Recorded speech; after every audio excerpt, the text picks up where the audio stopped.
আমার উম্মত ওই পাগলদেরকে কোথায় রাখবে? জিবরাইল কয় হুজুর এটা তো স্বাভাবিক কথা, তুমি এই রাখবে। আমার নবী কই যাব না, আর সে যাব না, আর সে যাব না। আমার বন্ধুকে জানাও, আল্লাহকে জানাই দাও, আমার পাগলেরা সেই জমিনে ঘুমাবে। আমি মায়ার নবী পাগলকে ছাড়বো না। আমি রাসূল সেই জায়গায় ঘুমাইতে চাই। কেউ হাতটা নিচে রাখবেন না, সবাই দুই হাত তুলে কন্যা সুবহানাল্লাহ। বন্ধুগণ, এজন্য আশিকরা বলেছে, হাই রে আমার নবীর মায়ার দিন, ওই আমার নবীর সুখে কান্ত সদা আসমানর তবে। হাই রে আমার নবীর মায়ার দিন। ফরমায়াছেন আয়েশা খাতো ওরে মাস যাইতো নবীর চুলাই না জ্বলতো আগুন। ওরে একটা খেজুর না মেলে তো কোন কোন দিন। হাইরে আমার নবীর মায়ার দিন। কথা কোন ঠিক কিনা? আপনাদেরকে আমাদের এই জন্য আশিকরা কয় এমন দয়ালো গো নবী আমরা কোথায় যায়া পায়াবো। বাবারে একটু জোরে জোরে আমার সঙ্গে এই কথাটা বলেন, এমন দয়ালো গো নবী আমরা কোথায় যাইয়া পায়াবো। পুরাই মন্তারে আমরা গবি খিদিয়া বসাইব গবি আমরা কোথায় যাইয়া পাবো। মুসলমান চারটে তরিকার মধ্যে যে কোনো একটা তরিকায় বায়াত করো। আমার আল্লাহকে পাইতে হলে ওসিলা নিয়ে নাও। মুসলমান হকানি পীরের মরিদ হয়ে যাও। আমার আল্লাহকে পাওয়ার জন্য হকানি পীরের কাছে বায়াত করো। মুসলমান সেই দিকে যাব না। খাদিজার ঘটনা বলবো, আলোচনা শেষ করবো। খাদিজা রাত্রেবেলা পা মালিশ করতেছে, নবীদের হাত পা মালিশ করতেছে। আমার নবী খাদিজা সব দিকে আমি আরে চেতন থাকি, একটু আরাম করতেছি, তুমি আমার পা মালিশ করতেছ আর কাঁদতেছ। খাদিজা বুঝতে পেরেছি আমি নবীর কাছে আসিয়া, আরে তুমি ভালো কাপড় পরতে পারো নাই, ভালো মন্দ খাইতে পারো নাই। খাদিজা রে জওয়ানা তোমার অভাব ছিল না, টাকা পয়সার অভাব ছিল না। খাদিজা তোমার বোধহয় আগের কথাগুলো মনে পড়ে গিয়েছে, এই জন্য কান্দ। আমার নবীর কাছে খাদিজা কই না, আমার নবী জানে, তাও বিবির মুখ থেকে শুনতে চায়। খাদিজা কই না না না, আমি দুনিয়া চাই না, দুনিয়ার টাকা পয়সা আপনার কদমে নেশার করে দিয়েছি, জওয়ানা আপনার কদমে নেশার করে দিয়েছি, টাকা পয়সা নেশার করে দিয়েছি। আমার নবী কই খাদিজা কি চাও, কি চাও? কই নবী গো আমি খাদিজা সব মিলাই দিলাম। কয় হ। খাদিজা যখন আমাকে কেউ আদর করতেছিল না, খাদিজা যখন আমার চাচা আদর করতেছিল না, খাদিজা আমার দাদা দুনিয়াতে নাই, আমার বাবা দুনিয়াতে নাই, মাও নাই। খাদিজা আমার নিজের আপন মানুষ আমাকে কষ্ট দিয়ে ধাক্কা দিয়ে মক্কা থেকে বাইর করে দেওয়ার সুযোগ করতো। খাদিজা যখন আমি নবীকে মারার জন্য প্রাণ হইতো, খাদিজা যখন আমি নবীকে জবাই করার জন্য তরবাল নিয়ে দরজায় ঘিরে খাইরে থাকতো, খাদিজা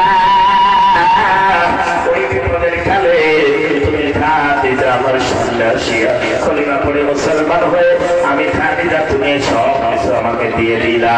খাদিজা চাও কি চাবা তোমার কাছে দিব, চাও চাও চাও। খাদিজা কই নবী গো আমি টাকা পয়সা ঘর বাড়ি সব কিছু বিলাই কেন দিলাম জানেন? কই কেন? আমি কেন কলিমা পড়লাম জানেন? কই কেন? আপনাকে আমি সব ছেড়ে দিয়ে আপনার কদমে হাজির হলাম কেন?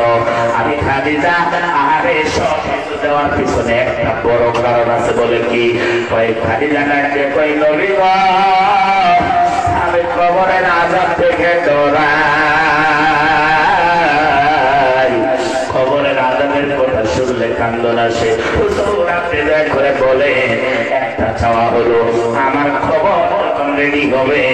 আমার যখন কফন করা হবে আমার কফনের ভিতরে আপনি নবীজির একটা জামা মোবারক দিয়ে দিবেন কিনা ওয়াদা করেন জোরে কোন সুবহানাল্লাহ। বন্ধুগণ আলোচনা শেষে একটা কথা বোঝা যায় খাদিজা কানে তিনটা বস্তু চাইছে। কি কি তিনটা বস্তু চাইছে এই তিনটা কথা আমি বলবো, তার আগে একটা আলোচনা মনে পড়লো বলবো। বন্ধুগণ একদিন মুসা কালিমুল্লাহ আল্লাহর কাছে কয়, আল্লাহ আমার সঙ্গে জান্নাত কে থাকবে আপনি একটু বলে দেন। আমার আল্লাহ কাছে কয়, মুসা সারাদিন এই মানুষটা গরু জবাই করে একটা কসাই তোমার সঙ্গে জান্নাত থাকবে। লম্বা সংক্ষেপে করি হযরত মুসা আর কাম নাই, একটা কসাইকে আমার সঙ্গে আমি একজন নবী, এত বড় নবী যিনি আজরাইলকে আমার বন্ধু বান্ধবী যিনি নাকি থাপ্পড় দিয়েছিল। মুসা কালিমুল্লাহ কয় আমার সঙ্গে একটা কসাই গরু জবাই করার কসাই থাকবে, আর খায় কাম নাই। আমার বন্ধু মুসা কয়, আল্লাহ আমি একটু দেখতে চাই কেন এই কসাই আমার সাথে থাকবো, সারা দুনিয়ার মধ্যে কসাই তুমি পছন্দ করলা। আমার আল্লাহ কয়, মুসা দেখ, মুসা নবী ছদ্মবেশ ধরলো, ছদ্মবেশ বুঝলেন, ছদ্মবেশ ধরলো মানে কেউ যেন চিনে না। মুসা কালিমুল্লাহ ওখানে যায়, যায় দেখো না সঙ্গে তিনি জান্নাতে থাকবে, গুস্ত কাটতেছে, গুস্ত তিনি গুস্ত কাটতেছে, আমার সঙ্গে জান্নাতে রাখবে। সারাদিন বসে থাকে, সন্ধ্যা হয় পাশাপাশি বাড়িতে যায়। যাওয়ার পরে মুসা কয়, ভাই আমি একটু মুসাফির হয়ে আপনার সাথে থাকতে চাইছি, আমি মুসাফির মানুষ, আপনার বাড়িতে থাকবো, জায়গা দেন। উনি কয় ঠিক আছে থাকবে। বন্ধুগণ রাত গভীর হয়ে গেল, মুসা কালিমুল্লাহকে গোশত দিয়ে রুটি খাওয়াইলো। আমার বন্ধুগণ মুসা কয় আমি দেখতেছি একজন মানুষকে বাইরে বাহির করলো, আবার ওনাকে সুন্দরভাবে রুটি খাওয়াই দিল, গোশত খাওয়াই দিল, আবার ঘরের মধ্যে শুয়াইয়া ইনাম দিয়ে আমার বন্ধুগণ সেই পর্যন্ত ঘুম না আসে ওনাকে খেদমত করা আরম্ভ করলো। আমি শিখাইলাম ভাই কে, কইনি আর কেউ না, ইনার কেউ নাই, আমারও কেউ নাই, ইনি হচ্ছে আমার জননী মা। হযরত মুসা কয় ইনি কে? কই মা। কই তোমার জন্য কি চাই? কই আমি আপনাকে চিনি না, ইনি আমার মা, আমি যখন এনাকে খাওয়াই দেই বিছানায় ঘুমানো কম্বল দিয়ে, আমার মা ঘুম আসলে বৃদ্ধকালে আমি মা শীতলে বসে বসে কান্দে আর কই মা আমাকে উদ্ধার লয়ে তুমি কত কষ্ট করছ, আমাকে পেটে লইয়া না খায় থেকে চোখে পাথর বান্ধিছ। এইভাবে মা যখন ঘুমায় তারপরে যায়, কই তোমার মা কি কয়? আমার মা আল্লাহর কাছে খালি একটাই চায়, আল্লাহ আল্লাহ জামানার নবী মুসা কালিমুল্লাহর সঙ্গে তুমি জান্নাত দিও। এই দোয়াটা কবুল হয়েছে। মুসা কয় আর কইছো বাইরে গেলাম না, শুনো শুনো শুনো, তুমি কি জানো মুসাকে? কই না না জানি না। ওই জামানার পয়গম্বর মুসা নবী আর কেউ না, আমি হচ্ছি মুসা নবী। জোরে কন্যা সুবহানাল্লাহ।